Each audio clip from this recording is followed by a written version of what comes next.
мерки? Акция за дигане на...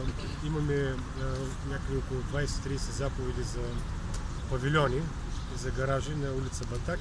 Предвиждаме след 15 юли, между 15 юли и 30 юли да направим такава акция за примахване на павилиони и гаражи. С тези предните, които примахнахте, колко може да обобщите от началото на годината?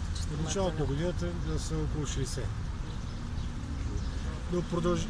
Тук малко така, нали, менталитетът на хората е такъв, че с годините са свикнали да поставят павилиони или гаражи на места, на които не са разрешени. Постоянно се появяват такива обекти. Своевременно наши специалисти, имам двама техника, които се занимават с незаконното строителство, ежедневно правят обходи. Само вчера на улица Батак има още 2 заповеди за павилиони, които са се появили преди няколко дни. А за къщи опасни?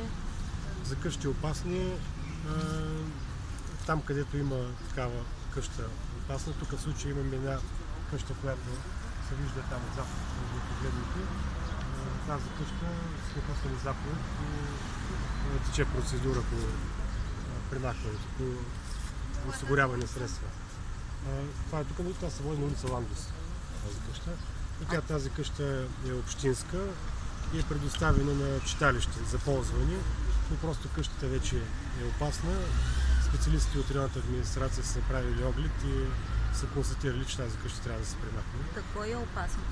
Ами самата къща, тя е с гредоред и има опасност да се срути. Мисля, че живота вече на тази къща е към своя край и по-добре вместо да се ремонтира или да се правят такива разходи, по-добре къщата да бъде премахната. В нея само читалището ли е? Само читалището, да. А читалището ползва ли тази къща или не? Ами в момента вече не е ползва читалището. Как се казва читалището? Ами трябва да погледнем точно което читалище беше така. Някъде другаде ли се преместило?